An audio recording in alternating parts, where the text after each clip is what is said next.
La parole de Dieu que tu refuses restera toujours. Rachète le temps, les jours sont mauvais. La parole de Dieu que tu refuses restera toujours. Rachète le temps, les jours sont mauvais. Toi pas Jésus, oh. La parole de Dieu que tu refuses restera toujours. Rachète le temps, les jours sont mauvais. Toi pas Jésus, oh. Tout ce que tu vois dans le monde, ça va passer. La parole de Dieu que tu refuses restera toujours. Rachète le temps, les jours sont mauvais.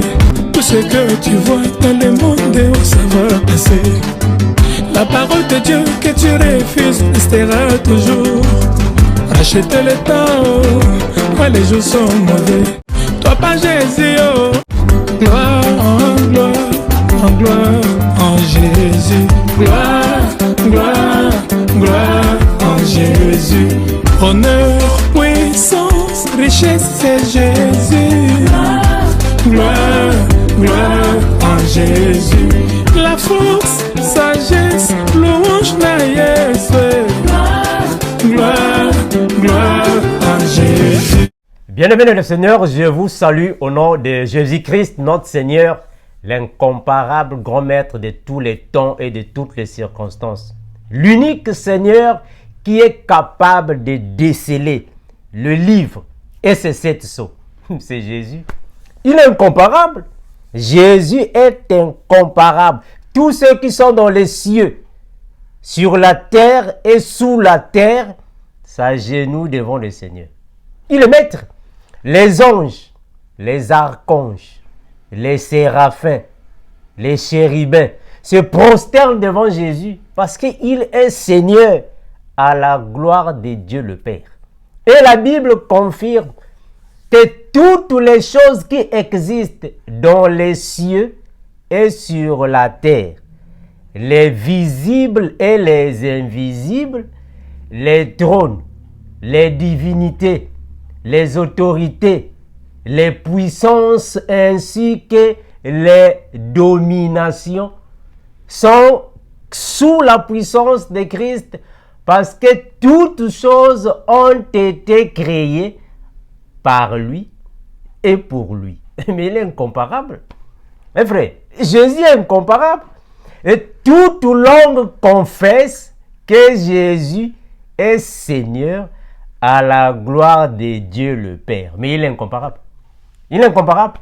Merci nos frères, vous qui aimez la parole de Dieu et qui nous posez des questions afin que nous puissions venir ici les décortiquer à la lumière des Écritures. Frère Armando, est-ce que nous les chrétiens pouvons nous fêter, célébrer les fêtes de l'Éternel? On va en parler. Comme on l'a toujours dit, mes frères, ayez vos Bibles. Ayez vos Bibles à la maison afin que nous puissions tous marcher à la lumière des Écritures.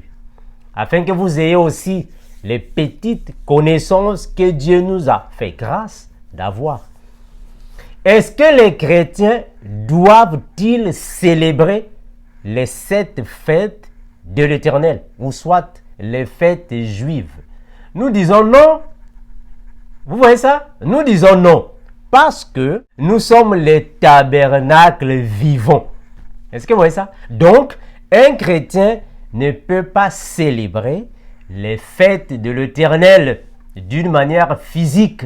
Parce que nous voyons les choses d'une manière prophétique, d'une manière spirituelle. Parce que la Bible nous convainc que tout ce qui se faisait dans le tabernacle de Moïse, dans le désert, dans la loi de Moïse, n'était que l'ombre des choses à venir. Est-ce que vous voyez ça? Donc nous aujourd'hui, nous ne pouvons pas les pratiquer parce que Christ a dit sur la croix, tout est accompli. Ah voilà, il a tout accompli. Jésus a tout accompli, frère. Nous allons lire quelques versets bibliques. Après, nous allons alors en parler. Que signifient les 7 fêtes de l'Éternel selon la prophétie? Est-ce que vous voyez ça? Mes frères, j'aimerais que vous puissiez bien me saisir. Ayez vos Bibles à la maison afin que nous puissions marcher ensemble. Je dois alors vous signaler, mes frères, que chaque fois que le frère Amand vient ici, nous ne disons pas toutes les choses selon la doctrine. Est-ce que vous voyez ça? Nous ne disons pas toutes choses selon la doctrine. Mais nous prenons les choses qui ont été dites dans la loi de Moïse afin de les convertir dans la révélation, dans la prophétie, dans la vie spirituelle. Parce que Jésus a confirmé dans la parole que l'heure vient, mais elle est déjà venue, où les vrais adorateurs adoreront le Père en esprit et en vérité. Donc nous comprenons que nous adorons le Père en esprit. Parce qu'il nous avait déjà promis l'apparition, alors la réception de l'Esprit. On est encore avec Joël chapitre 2, le verset 28. Dans les derniers jours, je répondrai mon esprit.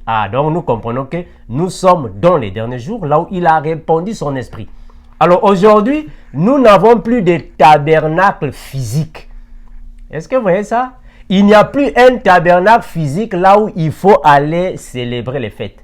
Parce que nous sommes des tabernacles en personne. Voilà pourquoi la Bible confirme. Ne savez-vous pas que votre corps est le temple de Dieu? Donc c'est nous qui sommes le tabernacle. Parce que nous sommes divisés en trois. L'esprit, l'âme et le corps. Nous comprenons que c'est le parvis, le lieu saint et le lieu très saint. Et Dieu habite dans le lieu très saint, qui est notre esprit. Est-ce que vous voyez ça? Voilà pourquoi Jésus confirme dans la parole. Détruisez ce temple, je le rebâtirai dans 3 jours. Donc nous comprenons que le temple maintenant, c'est nous. Est-ce que vous voyez ça? Donc les fêtes juives, ou soit les fêtes de l'Éternel, étaient toutes célébrées dans le sacerdoce mosaïque. Nous ne sommes plus dans le sacerdoce mosaïque. Est-ce que vous voyez ça? Donc nous allons voir les préfigurations de Jésus-Christ dans les fêtes de l'Éternel. Est-ce que vous voyez ça? Prenons d'abord Colossiens 2,16 afin que nous puissions commencer et expliquer pourquoi toutes ces choses se passaient. Colossiens 2,16, que dit la parole? Prenez vos Bibles, mes bien-aimés, comme nous disons toujours. Prenez vos Bibles afin que nous puissions tous marcher ensemble. Colossiens, chapitre 2, le verset 16. La Bible déclare ainsi.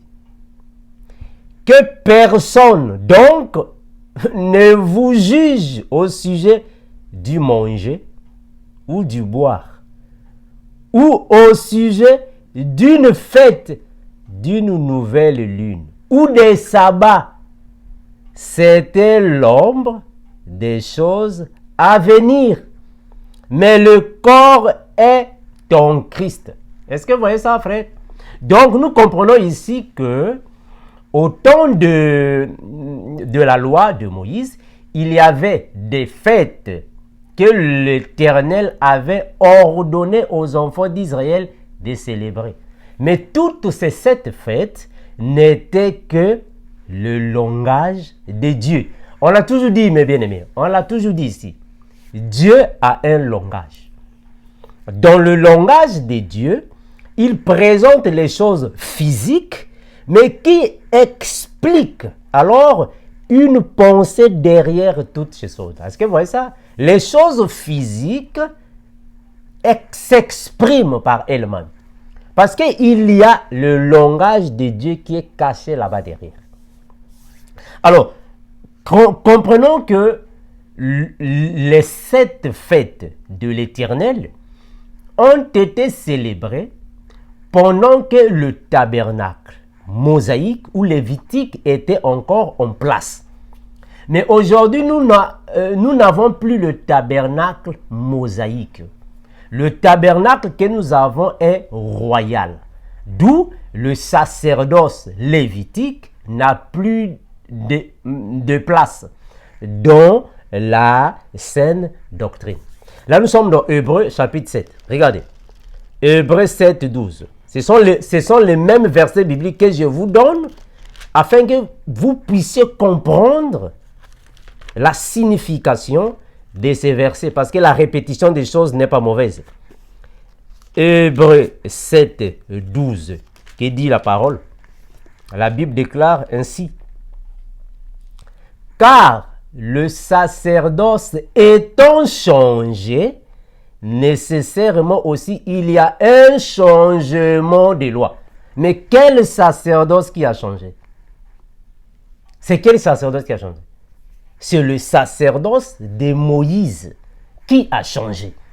Nous sommes maintenant dans le sacerdoce de Christ. Or, le sacerdoce de Moïse était le sacerdoce lévitique, c'est-à-dire qui était alors dirigé par la tribu des Lévis.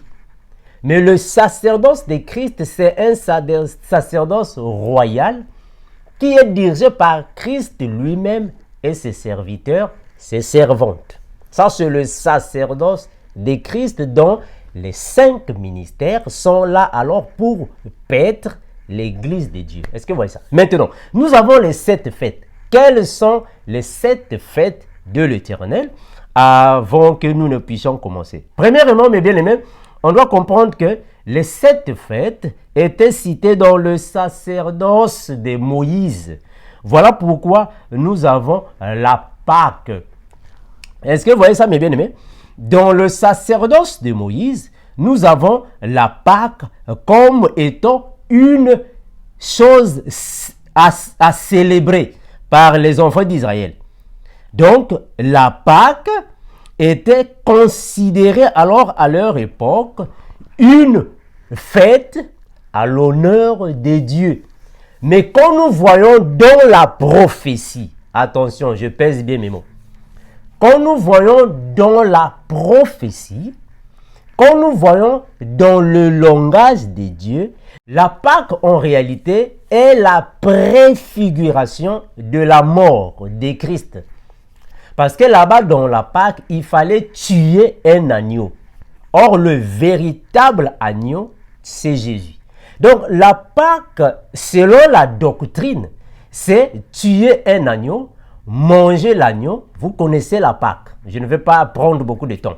Donc, on tuait un agneau pendant la Pâque. Vous pouvez vous référer dans une vidéo que j'ai déjà décortiqué la Pâque. Je ne vais plus être répétitif.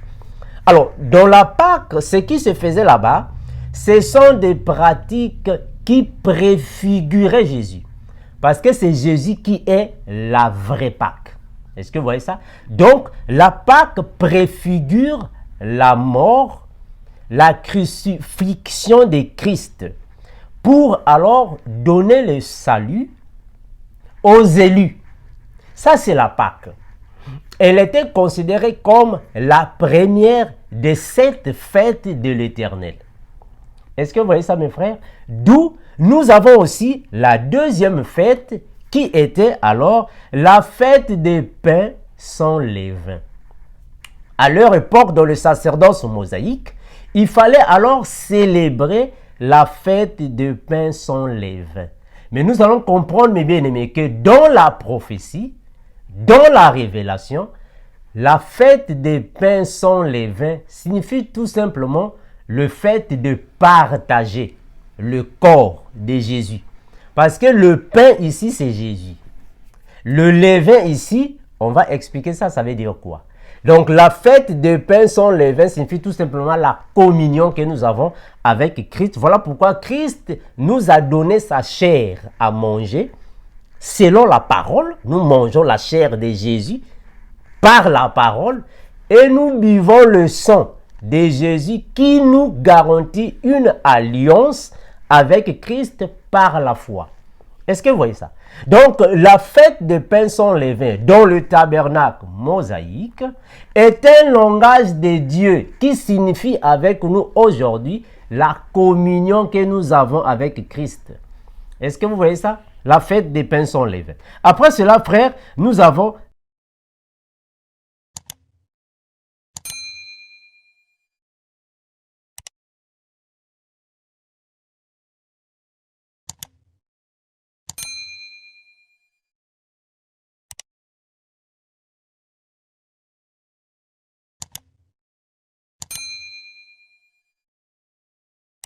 Après cela, frères, nous avons la fête de la Pentecôte. La fête de la Pentecôte qui est la 4e fête juive à leur époque, on va comprendre dans notre époque, dans la révélation, dans la prophétie, parce que toutes ces choses n'étaient que l'ombre des choses à venir. Dans la prophétie, la fête de la Pentecôte, ce n'était rien d'autre que la réception du Saint-Esprit. C'est le temps de l'Église, le temps de la grâce. Nous qui sommes en Christ, la Pentecôte pour nous, c'est quand tu reçois le Saint-Esprit et il te donne la repentance. Il te donne l'indépendance de l'homme intérieur et extérieur. C'est-à-dire que tu quittes le monde et tu viens à Christ, tu reçois le Saint-Esprit et tu marches dans la foi. Ça, c'est la Pentecôte pour nous les chrétiens. La Pentecôte dans la prophétie. Est-ce que vous voyez ça? En d'autres termes, la Pentecôte, c'est le temps de l'Église. Parce que la Pentecôte, c'est quand le Saint-Esprit vient dans le monde, depuis Actes des Apôtres, là où l'Église a commencé, jusqu'à l'enlèvement de l'Église. Tout cet espace, toute cette période nous caractérise le temps de la Pentecôte. Donc pour nous, la Pentecôte, c'est tous les jours, parce que c'est le Saint-Esprit. Est-ce que vous voyez ça? Maintenant, la cinquième fête qui vient, c'est la fête des trompettes. Dans la fête des trompettes, on va constater que dans leur époque, dans le tabernacle de Moïse, dans la loi de Moïse, Dieu avait dit à Moïse de préparer, de fabriquer, soit de mettre en place deux types de trompettes. Ces trompettes-là leur servaient pour le rassemblement et aussi pour aller à la bataille, pour venir là où était alors la tente pour effectuer des pratiques mosaïques. On va expliquer ça dans les versets bibliques. Mais nous comprenons ici que la fête des trompettes, puisque c'est une fête qui donne la joie au peuple, le peuple devait venir alors s'assembler, se rassembler, afin de sonner des trompettes pour démontrer la joie avec le Père. Alors cette fête pour nous, c'est l'enlèvement de l'Église. Parce que la fête des trompettes était sonner les trompettes afin de rassembler le peuple pour la joie du peuple autour des enseignements de Moïse pour alors être ensemble avec le Seigneur. Donc la fête des trompettes pour nous les chrétiens, dans le sens prophétique, c'est l'enlèvement de l'Église. Parce que c'est avant l'enlèvement de l'Église qu'il y aura les trompettes qui vont sonner, qui va nous rassembler pour le départ. Le départ pour rencontrer notre époux. Donc c'est l'enlèvement de l'Église. À ne pas confondre avec les trompettes de l'Apocalypse. Les trompettes de l'Apocalypse, c'était les trompettes pour la vengeance, la colère de Dieu. C'est différent. Les trompettes de Moïse, c'est-à-dire que la fête des trompettes était pour la joie du peuple, afin que le peuple vienne se rassembler avec leurs compatriotes, leurs frères, afin de célébrer en mémoire de Dieu le Père. Parce que c'était des fêtes de l'Éternel. À ne pas confondre avec les trompettes de l'Apocalypse. Là-bas, c'est la colère de Dieu. Dieu vient là-bas pour frapper la terre. Là, ce n'est pas pour la fête. Là-bas, c'est pour le malheur. C'est différent. Alors, nous avons après le jour des expiations. Le jour des expiations, c'est le jour où le peuple devint alors s'humilier devant Dieu de leurs péchés. C'est-à-dire que c'est le jour national pour le pardon des péchés. Est-ce que vous voyez ça? C'était un jour pour venir demander pardon. Un jour pour la repentance nationale. Est-ce que vous voyez ça? Le jour des expiations. Il y avait des sacrifices à faire dans toutes ces fêtes-là. La fête des expiations, il y avait des sacrifices alors à faire. Mais quand nous voyons ça dans la prophétie, on va comprendre que ici, ce sont les tribulations. Parce qu'il faut sacrifier les animaux. En d'autres termes, il faut décapiter les personnes. Est-ce que vous voyez ça? En d'autres termes, c'est le temps des tribulations, des souffrances que l'Église passe à cause des tribulations de ce monde, dont la prophétie. Est-ce que vous voyez là où je suis? Maintenant, après cela, vient alors la dernière fête qui est la fête des tabernacles. Maintenant, dans la prophétie, la fête des tabernacles, c'est le millénium. C'est-à-dire que quand le Seigneur Jésus reviendra sur la terre, toutes les nations de la terre iront là-bas dans le tabernacle pour alors effectuer la fête des tabernacles. C'est le règne de Jésus-Christ avec ses disciples ici sur la terre. J'ai dit que c'est Emmanuel. Emmanuel signifie Dieu parmi les hommes. Donc la fête des tabernacles, c'est quand le Seigneur est parmi son peuple. Et son peuple est dans la joie. Son peuple est dans une extrême allégresse parce que le Père est présent. Le tabernacle. La fête des tabernacles, c'est-à-dire le millénium, le règne de Jésus. Mais donc, on va aller bibliquement afin que nous puissions décortiquer fête après fête selon la prophétie. Père, nous te remercions infiniment, toi qui bénis, garde, protège. Merci pour toutes choses. Tu es le Maître, Seigneur Jésus. Tu es Seigneur de tout temps. Il n'y a que toi qui nous connais tels que nous sommes. Bénis, garde, protège, Père, ton puissant nom. Nous avons ainsi prié et nous disons Amen. Merci mes bien-aimés, vous qui aimez la parole de Dieu, vous qui aimez les saintes écritures. Je venais de dire, mes frères, que au temps de Moïse, Dieu le Père avait ordonné à Moïse de demander aux enfants d'Israël d'être obéissants face à face aux fêtes qu'il avait alors mises en place. Ce sont les 7 fêtes de l'Éternel. Mais ces 7 fêtes de l'Éternel ont été célébrées dans la doctrine d'une manière physique. Mais la Bible nous convainc que nous ne sommes plus dans ce tabernacle. Nous ne sommes plus dans ce sacerdoce. Ce n'était que l'ombre des choses à venir.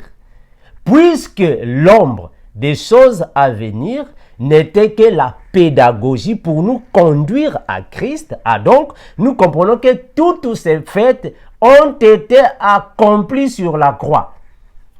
Est-ce que vous voyez ça?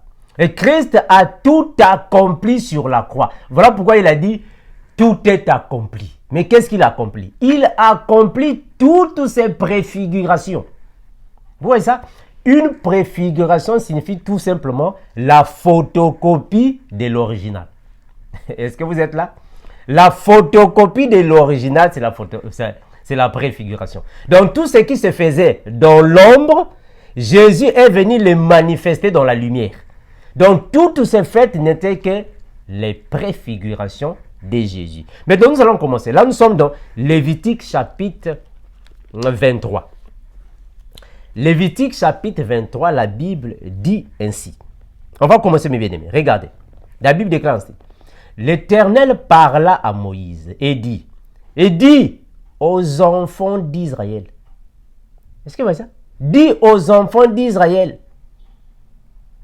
Moïse va dire aux enfants d'Israël. Parle aux enfants d'Israël et tu leur diras ainsi. Les fêtes de l'Éternel que vous publierez seront des saintes convocations. Seront des saintes convocations. Les saintes convocations dans leur époque signifiaient quoi? C'est-à-dire que Moïse, lui, étant le berger du troupeau de Dieu dans le désert, c'est lui alors qui devait mobiliser le peuple afin de se rassembler autour d'un commandement donné. Une sainte convocation, c'est-à-dire qu'il doit rassembler le peuple afin qu'ils viennent écouter ce que le Seigneur a dit. Est-ce que vous voyez ça? Écoutez. Les fêtes de l'Éternel que vous publierez seront des saintes convocations. Voici quelles sont mes fêtes. On travaillera 6 jours, mais le 7e jour est le sabbat, le jour du repos. Il y aura une sainte convocation. Vous ne ferez aucun ouvrage, c'est le sabbat de l'Éternel. dans toutes vos demeures. Le sabbat qui est alors, jusqu'aujourd'hui, considéré une célébration, une manifestation sacrée et consacrée à l'Éternel dans le sacerdoce mosaïque, mais dans le sacerdoce royal.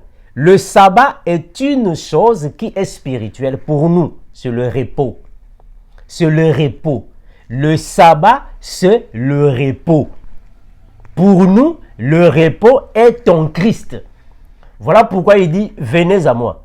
Vous tous qui êtes fatigués et chargés, je vous donnerai du repos. En d'autres termes, je vous donnerai le sabbat. Le sabbat signifie le repos. Donc le chrétien ne peut pas observer le samedi. Oh non, aujourd'hui c'est samedi. Non, le chrétien n'observe pas le samedi. Le chrétien, lui, son repos est dans le sens spirituel. Est-ce que vous voyez ça? Parce que nous attendons aussi le repos dans le millénium et le repos dans le paradis. Maintenant, concernant les fêtes. Nous avons alors la Pâque. Comment est-ce qu'ils célébraient la fête de la Pâque? J'espère qu'ici, je ne suis pas venu pour donner, plusieurs détails, sinon la vidéo sera tellement longue, mais j'avais déjà parlé sur la Pâque. Vous pouvez vous référer dans mes vidéos. Vous allez voir là-bas la Pâque. Je ne vais pas répéter les mêmes choses. Pour nous les chrétiens, la Pâque est une pratique spirituelle. Parce que nous constatons que l'origine de la Pâque, c'est depuis l'esclavage en Égypte. Quand le peuple d'Israël a reçu ce commandement, il fallait tuer un agneau, prendre le sang de l'agneau et alors mettre sur les poteaux, les linteaux des portes, manger l'agneau afin de sortir, et toutes choses étaient à la hâte. Nous comprenons que pour nous, c'est le Seigneur Jésus. C'est Jésus qui est le véritable agneau pascal pour nous les chrétiens. C'est ce que la Bible nous dit. Nous sommes dans 1 Corinthiens 5, 7. Regardez. 1 Corinthiens, chapitre 5, le verset 7. Parce que pour nous, les choses sont spirituelles. Voilà pourquoi je l'ai toujours dit, mes frères, les pratiques doctrinales ne sauvent pas. Pour nous les chrétiens, nous sommes dans le spirituel. Dans le spirituel. 1 Corinthiens 5, 7. Que dit la parole? La Bible dit ainsi. Faites disparaître le vieux levain, afin que vous soyez une pâte nouvelle.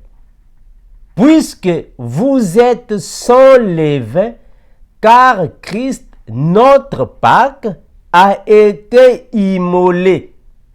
Le verset 8. Célébrons donc la fête, non avec du vieux levain. 2. Non avec un levain de malice et de méchanceté, mais avec les pains sans levain de la pureté et de la vérité. Est-ce que vous voyez ce que l'apôtre Paul est en train de dire ici? Donc, il est en train de confirmer ici, pour nous, les chrétiens, la Pâque n'est plus une chose physique. Il faut tuer vraiment un agneau. Il faut manger l'agneau. Il faut mettre le sang sur les portes. Non. Pour nous, le véritable agneau, c'est Christ Jésus. Jésus est l'agneau pascal pour nous. C'est lui qui doit être immolé. Donc nous comprenons que immoler l'agneau ici signifie crucifier Christ Jésus. C'est crucifier Jésus. Ça, c'est la Pâque pour nous. Parce que le vieux levain, ici, signifie les faux enseignements. On va arriver là-bas afin que ça soit encore clair. Donc, l'agneau pour nous, c'est Jésus. Le corps de Jésus, c'est ça l'agneau. Regardez. Jean 1, 29.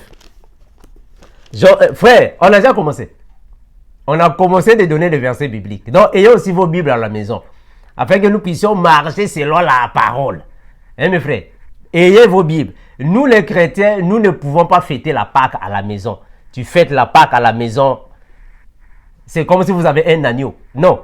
Dans nos maisons, nous ne pouvons pas tuer un agneau pour fêter la Pâque. Pour nous, la Pâque, c'est Jésus parce que c'est lui qui est l'agneau. Jean 1, 29. Regardez. Jean chapitre 1er, le verset 29, qui nous dit la parole. La parole déclare ainsi. Jean 1, 29. Regardez. La Bible déclare ainsi. Par le prophète Jean-Baptiste, il dit ainsi. Le lendemain, il vit Jésus venant à lui. Et il dit, voici l'agneau de Dieu qui ôte les péchés du monde. Ah, Jean-Baptiste, comme étant un prophète, est-ce que vous voyez ça? Jean-Baptiste est un prophète. Lui, quand il a vu Jésus venir, il a dit, voici le véritable agneau. Mais ceux qui étaient là avec Jean-Baptiste, quand ils ont vu Jésus, ils ont pris Jean-Baptiste pour un fou. Il dit, oh, mais ça c'est une personne qui fait. Jean-Baptiste, lui, il dit, non, ça c'est un agneau qui arrive. Parce qu'il voyait Jésus avec les yeux spirituels. Ah, voilà. Donc nous aussi, nous voyons la parole avec les yeux spirituels. Donc la Pâque pour nous, c'est la parole de Dieu. Donc, quand je suis en train ici de décortiquer la parole, de parler de Jésus, je suis en train de manger la Pâque. Est-ce que vous voyez ça? Je suis en train de manger la chair de Jésus. Parce que c'est lui qui est le véritable Pâque. Quand Jean-Baptiste a vu Jésus, comme Jean-Baptiste était prophète, il dit, voici le véritable agneau. C'est lui qui est l'agneau. Jésus est le véritable agneau. Est-ce que vous voyez ça? Parce que Jésus lui-même confirme dans la parole. Si tu ne manges pas ma chair et tu ne bois pas mon sang, oh, mais comment est-ce qu'on va manger la chair de Jésus? Mais c'est lui qui est l'agneau. Est-ce que vous voyez ça? C'est lui qui est l'agneau. Donc le véritable agneau, c'est Jésus. Donc les choses qui se faisaient dans le tabernacle de Moïse n'étaient que des préfigurations. Ce qui se passe maintenant dans le sacerdoce royal, ce sont des choses que le Seigneur a transmises dans le spirituel. Est-ce que vous voyez ça? Regardons. Prenons 1 Pierre 1, 18. 1 Pierre 1, 18. Regardez.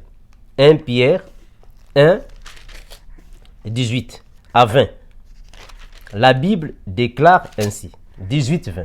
La Bible déclare ainsi.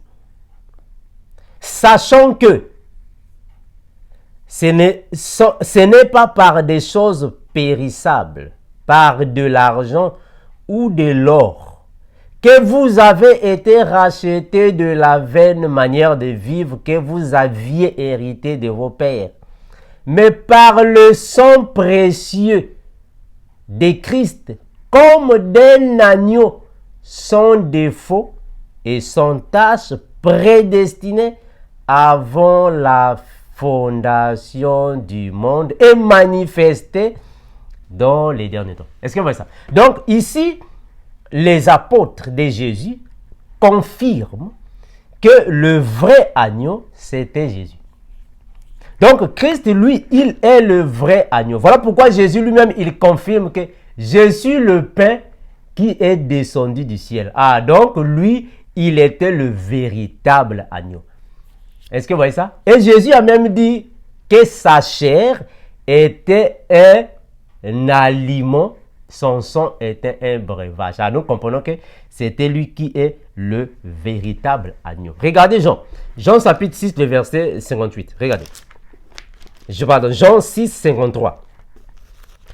Jean 6, 53. La Bible déclare ainsi. Jean chapitre 6, le verset 53. La Bible dit ainsi. Jésus leur dit, en vérité, je vous le dis, si vous ne mangez pas la chair du Fils de l'homme et vous ne buvez pas le sang, vous n'avez point la vie en vous-même. Il continue le verset 54. Celui qui mange ma chair et boit mon sang a la vie éternelle, et je le ressusciterai au dernier jour. Car ma chair est une nourriture et mon sang est un vrai breuvage. Donc Jésus est tenté de confirmer que sa chair, c'est la nourriture. Mais parce que c'est un agneau. Est-ce que vous voyez ça? Or, manger la chair de Jésus et boire le sang de Jésus, ce sont des choses spirituelles. Il y a des frères qui m'ont posé des questions sur la Sainte Seine. Je vais faire une vidéo spécialement, je vais vous répondre. Je vais vous répondre dans cette vidéo, pas dans cette vidéo ici. Dans une vidéo, je vais répondre sur la Sainte Seine. Je vais répondre à ça, pas aujourd'hui. Donc, ça, c'était alors la Pâque. Pour nous chrétiens, la Pâque est une chose qui se fait spirituellement et tous les jours que nous sommes ici sur la terre, nous sommes toujours dans la Pâque. Parce que nous mangeons toujours la chair de Jésus. Gloire à Jésus. Maintenant, mes frères, la fête qui suivait, c'était la fête des pains sans levain. Alors, on va comprendre, mes frères, que dans la fête des pains sans levain, ce qui s'est passé là-bas, on doit retourner dans la Bible afin que vous compreniez. Regardez, retournons dans Lévitique. Lévitique chapitre 23. La fête des pains sans levain. Prenons Lévitique chapitre 23, on va expliquer ça. Prenons d'abord ce qui s'est passé dans la doctrine. Après, on va venir dans la prophétie.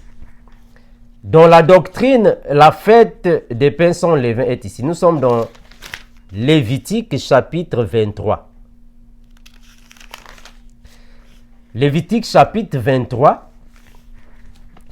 On va lire ça, mes bien-aimés. Donnez-moi juste un peu de temps que je cherche le verset afin que ça puisse aider nos bien-aimés qui sont à la maison. Gloire à Jésus. Lévitique chapitre 23. Alors, nous allons prendre le verset 4. La Bible déclare ainsi. Voici les fêtes de l'Éternel, les saintes assemblées que vous proclamerez à la date fixée pour elles. Le 14e jour du premier mois au coucher du soleil, ce sera la Pâque de l'Éternel. Et le 15e jour de ce mois, ce sera la fête des pains sans levain en l'honneur de l'Éternel. Vous mangerez pendant 7 jours des pains sans levain. Le premier jour, vous aurez une sainte assemblée. Vous n'effectuerez aucun travail pénible pendant 7 jours. Vous offrirez à l'Éternel des sacrifices passés par le feu. Le 7e jour, il y aura une sainte convocation. Vous effectuez aucun travail. La fête des pains sans levain, il fallait que les enfants d'Israël attendent les ordres de Moïse afin de se rassembler et ils devraient manger des pains sans levain pendant 7 jours. Et il y avait aussi des sacrifices à faire passer par le feu. Alors aujourd'hui, mes frères, doctrinalement parlant, nous ne pouvons pas faire ça.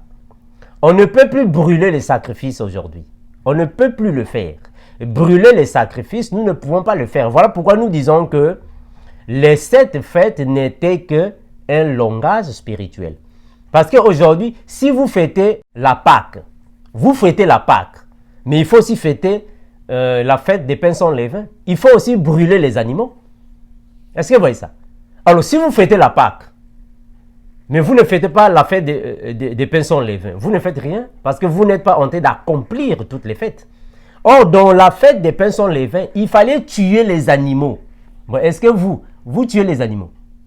Vous ne tuez pas les animaux. Donc, ça, ce n'est pas la fête de l'altar sans levain. Il faut passer les animaux dans le feu. Il faut brûler les animaux. Est-ce que vous voyez ça, mes frères? Donc, ça, ce sont des choses qui n'ont rien à voir avec nous. Mais nous comprenons, mes frères, que dans la prophétie ou la révélation, nous comprenons que le pain, c'est Jésus. Le levain, c'est le faux enseignement. Le pain sans levain signifie un enseignement pur, un évangile pur. Est-ce que vous voyez ça? C'est ce que la parole nous dit. Regardez, Jean 6, 47, regarde. Jean 6, 47 à 51. Jean 6, 47 à 51. La Bible dit ainsi. Jean chapitre 6, verset 47 à 51. La Bible déclare ainsi. En vérité, je vous le dis, celui qui croit en moi a la vie éternelle. Je suis le pain de vie. Vos pères ont mangé la manne dans le désert et ils sont morts. C'est ici le pain qui est descendu du ciel, afin que celui qui en mange ne meure point. Je suis le pain vivant qui est descendu du ciel. Si quelqu'un mange de ce pain, il vivra éternellement. Et le pain que je vous donnerai, c'est ma chair. Ah, vous voyez ça? Le pain que je vous donnerai, c'est ma chair. Oh, mais comment est-ce que la chair va avoir le goût du pain? Hein, mes frères? Comment est-ce que la chair va avoir le goût du pain? Le pain que je vous donnerai, c'est ma chair, que je donnerai pour la vie du monde. Donc nous comprenons que le pain sans levain, le pain ici, la fête du pain sans levain, c'est la préfiguration de Christ en nous. Est-ce que vous voyez ça? Jésus confirme que c'est lui qui est le vrai pain. Il dit que vos pères ont mangé là-bas dans le désert, mais ils sont morts. Ah, donc nous comprenons que cela n'était que la préfiguration. Parce que là-bas, au temps de Moïse, ils ont aussi mangé du pain. Le pain sans levain, depuis le désert. Mais malheureusement, ils n'avaient pas la vie. Il n'y a que Jésus qui est le véritable pain sans levain. Parce que nous comprenons que le levain ici, ce sont les faux enseignements. Regardez. Nous sommes toujours dans Matthieu. On va prendre Matthieu. Matthieu 15. Regardez, Matthieu chapitre 15. On va prendre le verset 26 à 27. Matthieu 15, 26 à 27. Jésus prit la parole et dit ainsi. Il n'est pas bien de prendre le pain des enfants et de le jeter aux petits chiens. Qu'est-ce qu'il veut dire ici? Il n'est pas bien de prendre le pain des enfants et de les jeter aux petits chiens. Il est tenté de parler, c'est un langage. Ça, c'est le langage de Dieu. Est-ce que vous voyez ça? Il n'est pas bien de prendre le pain des enfants et de le jeter aux petits chiens. Oui, Seigneur, la femme répondit, mais les petits chiens mangent les miettes qui tombent de la table de leur maître. Ça veut dire quoi? Il n'est pas bon de prendre le pain des enfants et jeter aux petits chiens. Est-ce que vous voyez comment est-ce que le langage de Jésus est un peu difficile à comprendre, mes bien-aimés? Le pain, c'est la parole. Le pain, c'est la parole. Les petits enfants, c'est nous les disciples de Jésus. Les chiens, ce sont les peuples païens. Est-ce que vous voyez ça? Donc, Jésus a un langage. Jésus, lui, il a pris toutes les choses qui étaient là-bas dans la loi. Il les a converties dans son langage spirituel. Voilà pourquoi l'apôtre Paul dit que pour les choses spirituelles, utilisons un langage spirituel. Je vais chercher ce passage. C'est important. Pour les choses spirituelles, utilisons un langage spirituel. Je vais chercher ça. L'apôtre Paul l'avait dit. Je vais aller là-bas afin que nous puissions lire cela. Que le Seigneur nous bénisse. Gloire à Jésus. Donc nous comprenons, mes bien-aimés, que la loi de Moïse n'était que l'ombre des choses à venir. Jésus est venu alors donner un autre sens à tout ce qui était physique, doctrinal. Il a donné un sens à tout. Nous sommes au temps de l'esprit. Quand les apôtres de Jésus ont commencé, c'est très important, mes bien-aimés. Les apôtres de Jésus, quand ils ont commencé avec l'évangile, ils n'avaient pas assez de connaissances. Voilà pourquoi ils étaient encore dans la Pâque, on a vu dans la Bible, dans la Pâque, ils étaient encore dans les choses traditionnellement mosaïques.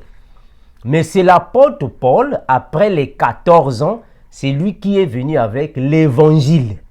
Alors là, vraiment, je vais en parler. Je vais faire une série, je vais parler pourquoi la Sainte Seine, le baptême d'eau, le lavage des pieds, les choses traditionnellement mosaïques, doctrinales. Je vais en parler dans une vidéo. Prenons 1 Corinthiens chapitre 2, le verset 13. La Bible déclare ainsi. Et nous en parlons, non avec des discours qui concernent la sagesse humaine, mais avec ce qui concerne l'esprit, employant un langage spirituel pour les choses spirituelles. Mais il est clair. Hein, mes frères, est-ce que vous voyez ce qu'il dit ici? Il dit employant un langage spirituel pour les choses spirituelles.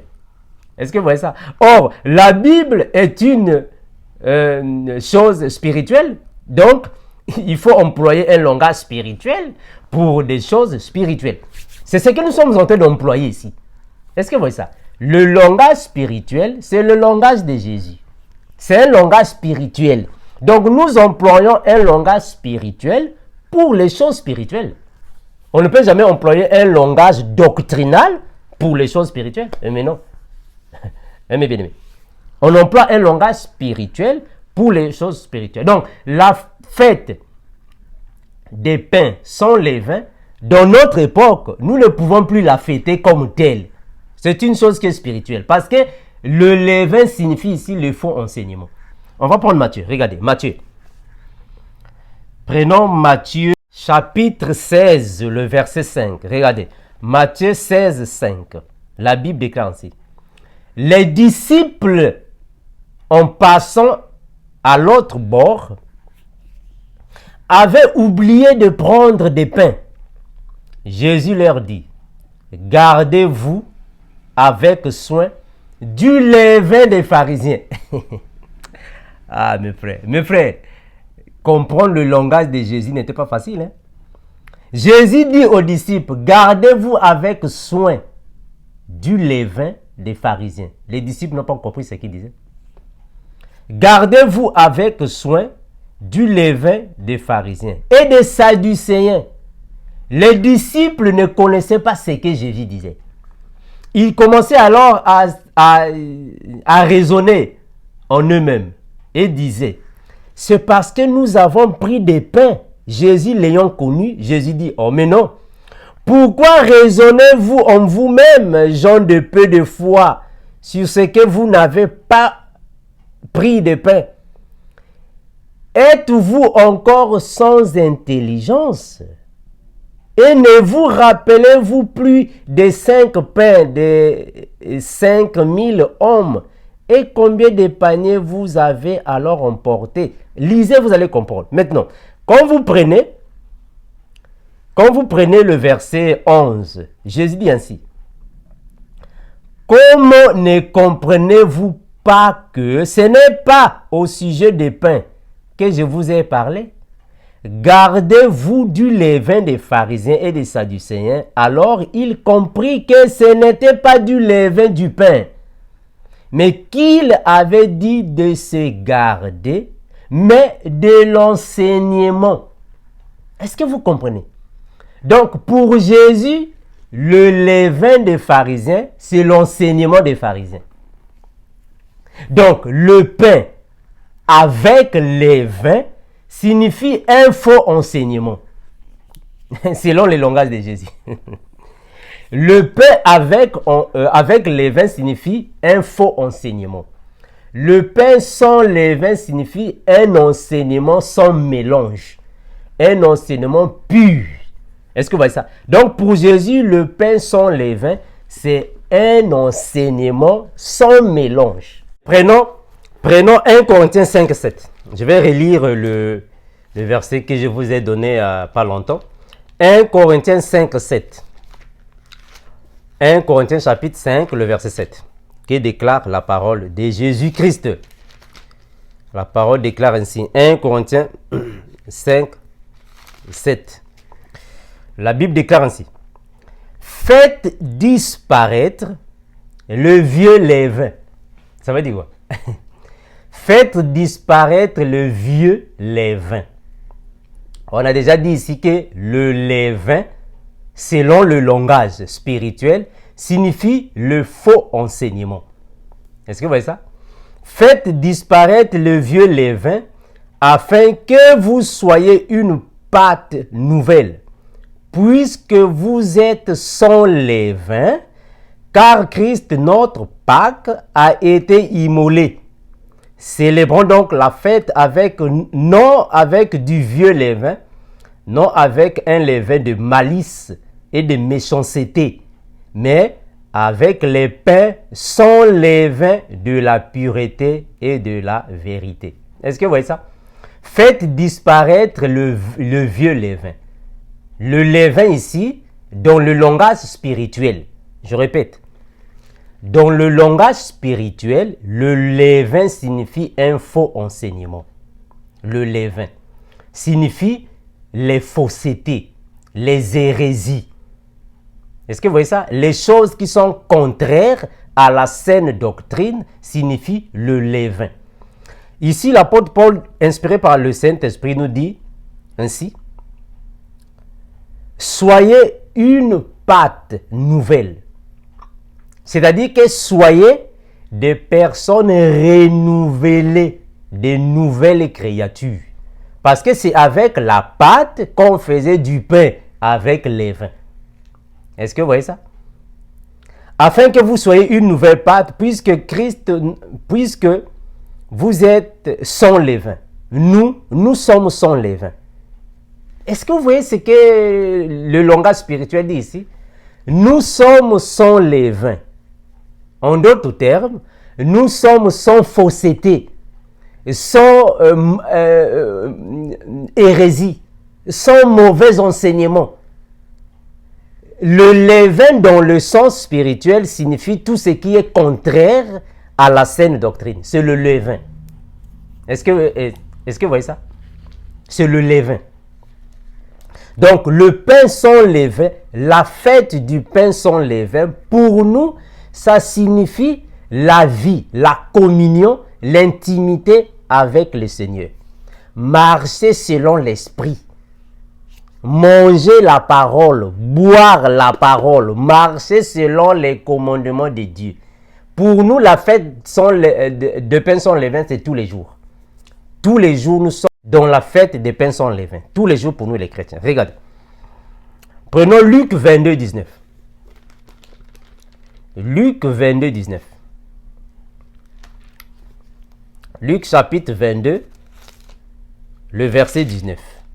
La Bible déclare ainsi: ensuite, Jésus prit du pain et après avoir rendu grâce, il le rompit et il leur donna en disant: ceci est mon corps qui est donné pour vous, faites ceci en mémoire de moi. Il prit également du sang. Voilà pourquoi je vais répondre sur la Sainte Seine. Mes bien-aimés, on va répondre sur la Sainte Seine. Le pain dans la loi de Moïse, dans la doctrine, dans la révélation, la prophétie, c'est le Christ, c'est Jésus, c'est la parole. C'est la parole qui est le vrai pain, la parole. Est-ce que vous voyez ça? Manger le pain, déchirer l'agneau, manger la chair, c'est décortiquer la parole, enseigner la parole, écouter la parole et mettre en pratique la parole. Donc Jésus a mis toutes choses dans le sens spirituel. Est-ce que vous voyez ça? Donc tout ce qui s'est passé n'était que des préfigurations. Jésus, quand il vient, il a mis les choses dans le sens spirituel. Maintenant, les apôtres de Jésus, je vais revenir avec des vidéos là où je vais éclairer sur ce point ici. Les apôtres de Jésus-Christ, quand ils ont commencé avec l'évangile, ils étaient encore attachés avec quelques pratiques mosaïques, à certains rituels lévitiques. Mais c'est l'apôtre Paul, quand il vient avec l'évangile après 14 années, l'apôtre Paul a reçu plusieurs connaissances bibliques. C'est là où il est venu alors mettre les choses dans le langage spirituel. Je vais en parler quand je vais arriver là-bas. Je ferai une vidéo spécialement pour en parler, pour ne pas prendre beaucoup de temps. Ok, mes bien-aimés. Donc ça, c'était alors dans le sens spirituel que je vous disais. Donc nous, aujourd'hui, nous ne pouvons pas organiser une fête des pains sans levain. Parce qu'on n'a pas des animaux pour tuer là-bas. Il faut brûler les animaux. Vraiment, ça n'a rien à voir avec nous les chrétiens. Nous le prenons dans le sens spirituel. Mais dans la fête qui vient là-bas, c'est alors la fête de la moisson, ou soit des moissons, ou soit des prémices, disons. La fête des prémices, c'est une fête aussi qui avait été exigée ou recommandée aux enfants d'Israël. Regardez. La fête des prémices et la fête des moissons. Regardez. Qu'est-ce que la Bible dit? Nous sommes dans Lévitique chapitre 23, le verset 9. La Bible dit ainsi. L'Éternel dit à Moïse, transmets ses instructions aux Israélites.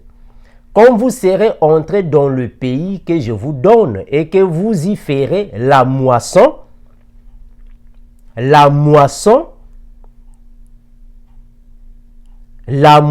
vous apporterez au prêtre la première gerbe de votre moisson. C'est-à-dire que la fête des moissons consistait alors aux enfants d'Israël d'avoir premièrement des champs, des moissons. Il fallait d'abord avoir des champs. Et vos prémices, il fallait les prélever, les prendre pour les présenter au sacrificateur. Est-ce que vous voyez ça? Alors aujourd'hui, mes bien-aimés, nous ne pouvons pas pratiquer ces fêtes physiquement. Parce que nous n'avons pas tous des champs ici physiquement. Ce n'était que l'ombre des choses à venir. Parce que si aujourd'hui vous fêtez le sabbat, ou soit vous célébrez la Pâque, il faut aussi célébrer aussi les prémices. Parce que ça n'a pas de sens que vous fêtez les unes et vous abandonnez les autres. Ça n'a pas de sens. Si vous fêtez, vous célébrez la Pâque, il faut aussi célébrer la fête des prémices. Maintenant, toi, tu vis aux États-Unis. Tu n'as pas de champs, tu n'as pas de moissons. Comment est-ce que tu vas fêter les prémices? Hein, mes bien-aimés. Toi, tu vis au Canada. Comment est-ce que tu vas fêter les prémices? Or, dans toutes ces fêtes, il fallait avoir les champs, il fallait avoir le menu et le gros bétail pour alors offrir. Vous voyez que ce sont des fêtes qui ne nous reflètent pas, qui n'ont rien à voir avec nous qui sommes en Christ. Ce sont des fêtes qui sont pour nous les choses quotidiennes, mais dans le sens spirituel. Donc, tu ne peux pas pratiquer la loi de Moïse en moitié. Donc, tu prends seulement les choses qui te conviennent. Non, bon, je peux en fait pratiquer le sabbat. Tu pratiques seulement le sabbat. Maintenant, sacrifier les animaux, tu laisses à qui? Si tu pratiques le sabbat, il faut aussi sacrifier les animaux. Si tu sacrifies les animaux, il faut aussi célébrer la fête des trompettes. Tu ne peux pas seulement pratiquer le sabbat, mais tu ne sacrifies pas les animaux. Qu'est-ce que tu fais? Donc, tu es en train d'obéir à la loi à moitié. Donc, dans la fête des prémices, des moissons, il fallait premièrement avoir des moissons, des champs, et prélever alors les prémices et aller se présenter devant le sacrificateur. Mes bien-aimés, regardez. Je continue. Alors, il fera avec la gerbe le geste de présentation devant l'Éternel afin qu'elle soit acceptée. Il fera le geste de présentation le lendemain du sabbat. Le jour où vous présenterez la gerbe, vous offrirez en l'holocauste de l'Éternel un agneau d'un an sans défaut. Donc, si tu pratiques, ou soit si tu célèbres la fête des prémices, il faut donner en holocauste un agneau d'un an. Mes frères, on vous a toujours dit que la loi de Moïse n'est pas praticable pour nous les chrétiens. Parce que tout ce qui se passe ici ne sont que les choses qui étaient dans l'ombre des choses à venir. Ce sont des préfigurations. Ce sont des préfigurations. Parce que le véritable agneau à sacrifier, c'est Jésus. Jésus est l'unique agneau. Mais ici, on vous dit, il faut avoir un agneau en holocauste. Il faut sacrifier l'agneau en holocauste. Il faut le donner en holocauste. Est-ce que vous voyez ça? Afin que votre germe soit alors accepté par le Seigneur. Ça n'a rien à voir avec nous. Maintenant, dans le sens prophétique, mes bien-aimés, dans le sens prophétique, on va comprendre que la moisson, c'est la terre, ce sont les hommes. Et Jésus nous a dit que les moissonneurs, ce sont les anges. On va lire ça, regardez. Ça, c'est dans le langage des dieux. Qu'est-ce que signifie la fête des moissons? La fête des prémices selon le langage spirituel. Ça veut dire quoi? Regardez.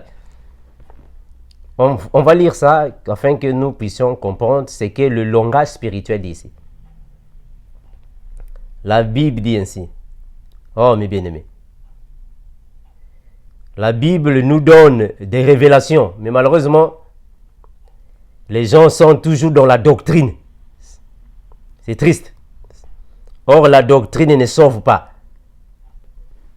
La doctrine n'était que le langage de Dieu. La doctrine n'était que le langage de Dieu, les choses à venir. Matthieu chapitre 13, le verset 38. Matthieu 13, 38. La Bible déclare ainsi. Le chant, c'est le monde. Est-ce que vous voyez le langage de Dieu? Le chant, c'est le monde. Donc nous aujourd'hui, frères, nous ne pouvons pas avoir le chant. Est-ce que vous voyez ça? Nous ne pouvons pas avoir le chant pour alors récolter les prémices et aller donner au sacrificateur. Non. Parce que dans le langage spirituel, le chant, c'est le monde. Maintenant, toi, tu vas célébrer la fête des prémices. Le chant, c'est le monde. Est-ce que vous voyez ça? Le chant, c'est le monde. La bonne sémence, ce sont les fils du royaume. Alors, nous allons expliquer ce que cela signifie dans la prophétie. Parce que comprenons d'abord, mes frères, la fête des prémices, il fallait premièrement avoir des champs, du gros et menu bétail, avant de pratiquer, de célébrer cette fête. Regardez, Exode chapitre 23, le verset 16. Exode 23, le verset 16. Regardez. Exode 23, 16. La Bible déclare ainsi. Tu observeras la fête de la moisson. Tu observeras la fête de la moisson, des prémices de ton travail, de ce que tu auras sémé dans les champs, et la fête de la récolte à la fin de l'année, quand tu recueilleras des champs le fruit de ton travail. Vous pouvez continuer, mes bien-aimés. Vous allez comprendre que ce sont des choses qui ont été dites aux enfants d'Israël pendant qu'ils étaient en train d'œuvrer dans les champs. Alors cette fête était aussi une reconnaissance envers le Seigneur par rapport aux produits agricoles. Ça n'a rien à voir avec nous aujourd'hui. Rien à voir. Parce que toi qui vis à Paris, tu ne vas pas avoir des champs pour prélever les prémices et aller donner au souverain sacrificateur et avec un agneau. Rien à voir. Dans la vie spirituelle, nous comprenons que les prémices, c'est nous les chrétiens. Est-ce que vous voyez ça? Les prémices, c'est nous les chrétiens. Mais on commence par le Seigneur Jésus. Parce que Jésus, c'est lui qui est la tête des prémices. Jésus, c'est lui qui chapeaute les prémices. C'est-à-dire, les prémices, dans ce sens ici, ça fait référence au champ, qui est le monde. Dieu nous a sémés. Voilà pourquoi la Bible parle du blé et l'ivraie. Nous sommes le blé. Nous sommes sémés. Voilà pourquoi, dernièrement, je vous parlais sur le semeur est sorti pour s'aimer. Nous sommes le blé. Pour Dieu, il nous sème ici dans la terre, le champ, la terre. Et nous grandissons. Et Dieu va alors prélever les prémices en commençant à Jésus.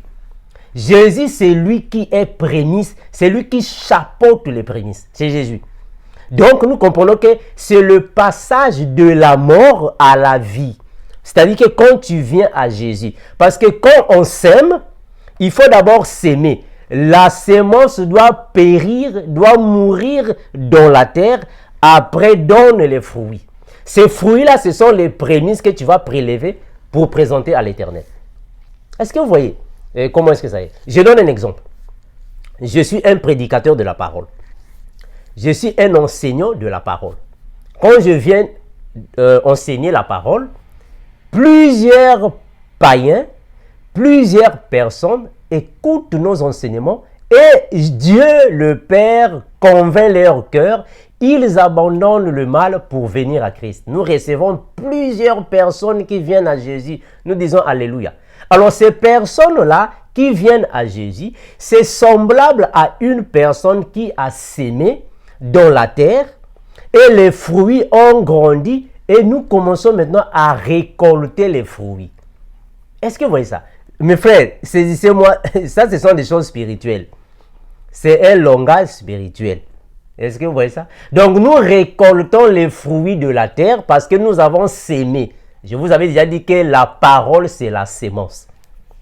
Alors quand ces personnes viennent au Seigneur, ils sont considérés comme ceux qui ont été dans le monde. Ils sont morts avec Christ et ils sont ressuscités avec Jésus.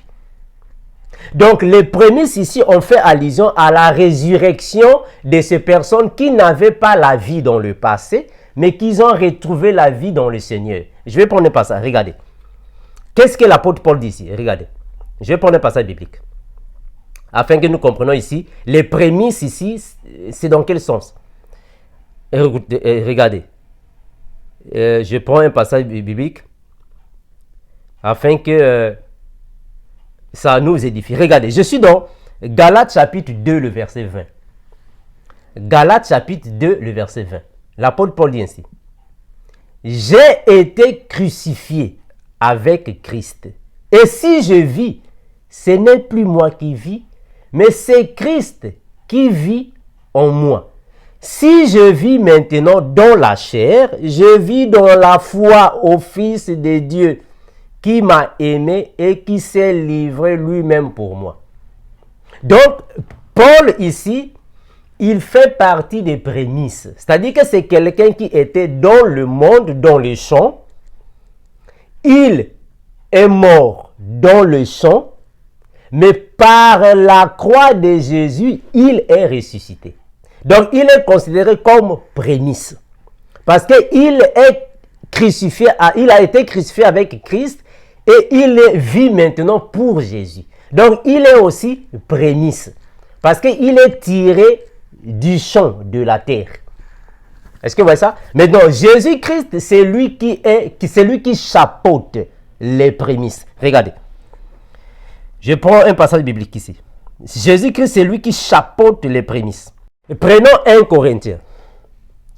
1 Corinthiens chapitre 15. Commençons au verset 22. La Bible déclare ainsi. Et comme tous meurent en Adam, comme tous meurent en Adam, même aussi tous revivront en Christ. Est-ce que vous voyez ça? Tous meurent en Adam, mais aussi tous revivront en Christ. Mais chacun en son rang, en son propre rang. Ici, il parle des chrétiens. C'est-à-dire que ceux qui ont reçu le Seigneur, pas tous dans le sens général, tout le monde, non. Il parle de ceux qui ont reçu le Seigneur. Est-ce que vous voyez ça? Mais chacun en son rang. Christ en premier. Et puis ceux qui appartiennent à Christ lors de son retour. Qu'est-ce qu'il veut dire par ici? Et Christ en premier comme prémisse. Ça veut dire quoi? Ça veut dire que Jésus est le premier-né dans les choses spirituelles. C'est lui qui chapeaute la vie spirituelle de tous les chrétiens. Donc, il est considéré comme prémisse et que Dieu a prélevé de la terre. Que Dieu a prélevé d'abord des champs. C'est d'abord Christ, lui.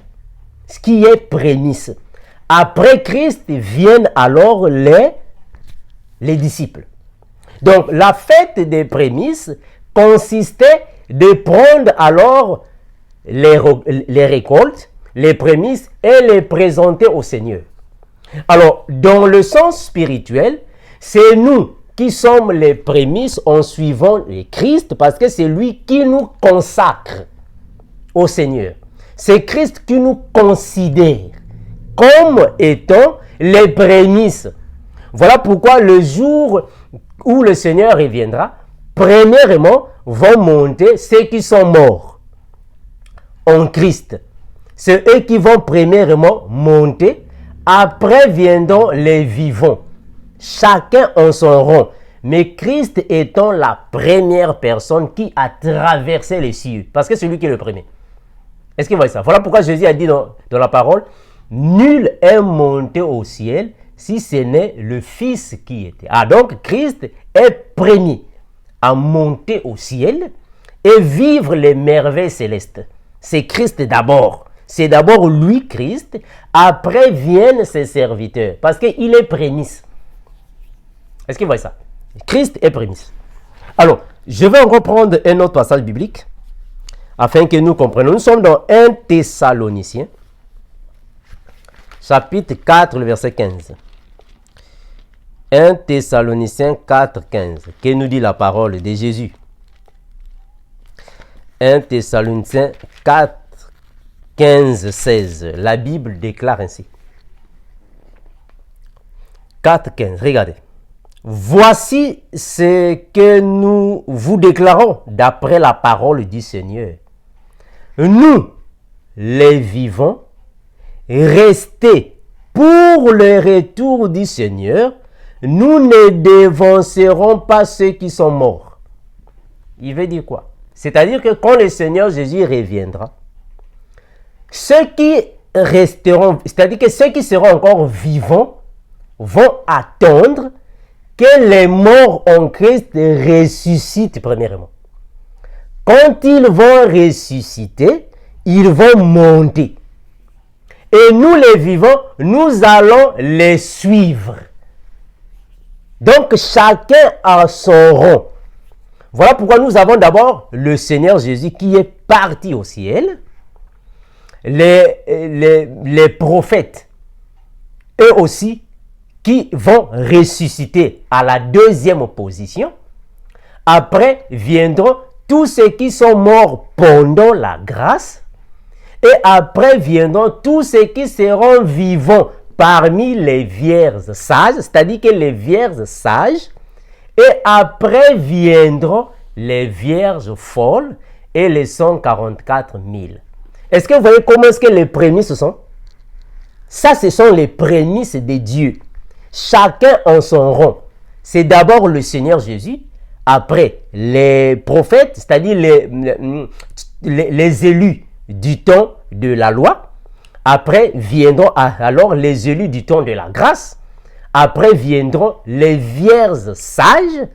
Après viendront les 144 000 et les vierges folles. Ça, c'est alors les rangs qu'ils vont monter par rapport à la loi des prémices. Est-ce que ça va, mes bien-aimés?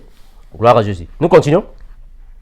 Alors, je disais, Thessaloniciens 4, 15, 16. Je vais relire. La Bible déclare ainsi. Voici ce que nous vous déclarons d'après la parole du Seigneur. Nous les vivants, restés pour les retours du Seigneur, nous ne dévancerons pas ceux qui sont morts. En effet, le Seigneur lui-même a un signal donné à la voix d'un archange et au son de la trompette de Dieu. Attention, parce qu'il y a beaucoup de confusion par rapport au son de la trompette ici. Je ferai une vidéo, je vais en parler. Ici, on ne parle pas de la trompette de l'Apocalypse là-bas. Non, c'est différent. Ici, on ne parle pas des trompettes de l'Apocalypse. Là-bas, les trompettes de l'Apocalypse, c'est pour la colère de Dieu. C'est différent avec les sons de la trompette ici. C'est pour la fête des trompettes, l'enlèvement de l'église. À ne pas confondre.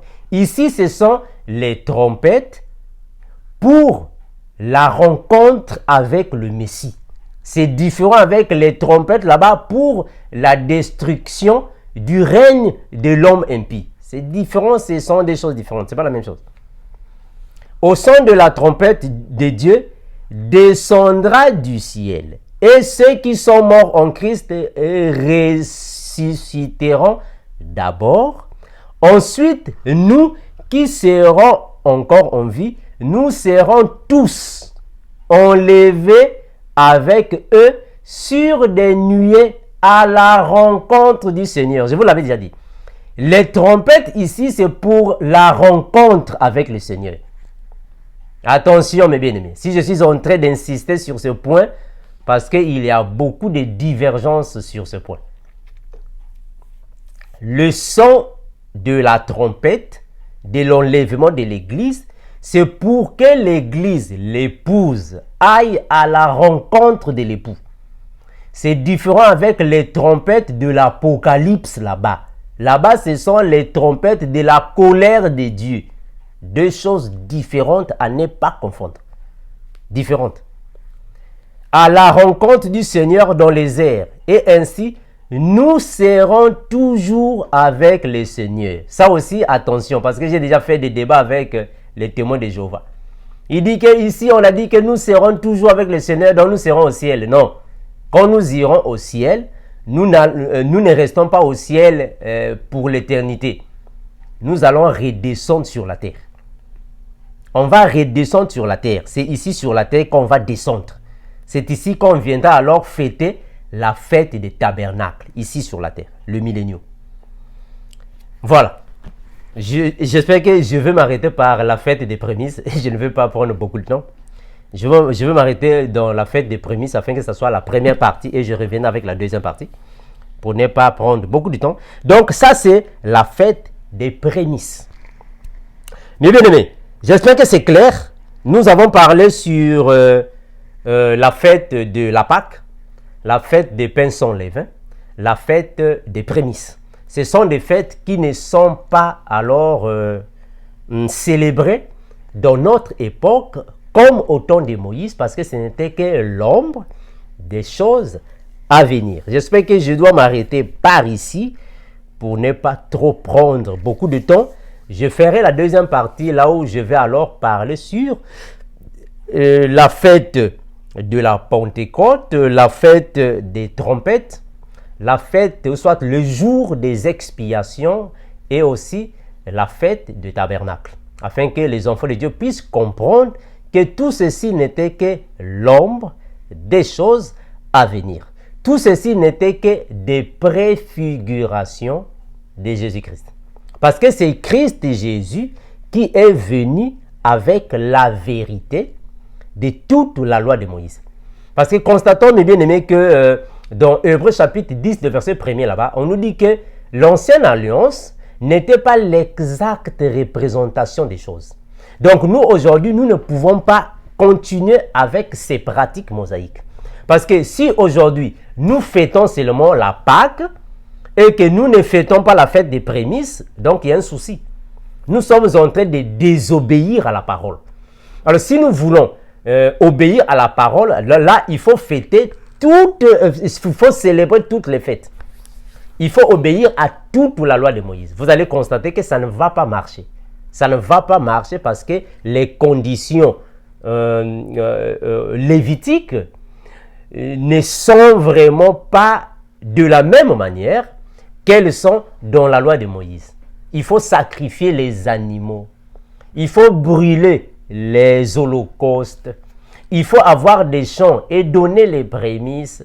Il faut sonner des trompettes. On va comprendre que ce n'était qu'un langage de Dieu dans notre époque, qui sont des choses que nous vivons quotidiennement avec le Seigneur. Merci mes bien-aimés, je vous remercie également pour toutes choses, nous reviendrons pour alors finir la deuxième et la troisième partie. Que le Seigneur vous fortifie. Comme nous disons toujours, et nous allons continuer de vous le répéter, Maranatha, l'incomparable grand maître Jésus-Christ revient bientôt. Ciao. La parole de Dieu que tu refuses restera toujours. Rachetez le temps, les jours sont mauvais. La parole de Dieu que tu refuses restera toujours. Rachetez le temps, les jours sont mauvais. Toi pas Jésus, oh. La parole de Dieu que tu refuses restera toujours. Rachetez le temps, les jours sont mauvais. Toi pas Jésus, oh. Tout ce que tu vois dans le monde, ça va passer. La parole de Dieu que tu refuses restera toujours. Rachetez le temps, les jours sont mauvais. Tout ce que tu vois dans le monde, ça va passer. La parole de Dieu que tu refuses restera toujours. Rachetez le temps, les jours sont mauvais. Toi pas Jésus, oh. Gloire en gloire, en gloire en Jésus. Gloire, gloire, gloire en Jésus. Honneur, puissance, richesse, c'est Jésus. Gloire, gloire en Jésus. La force, sagesse,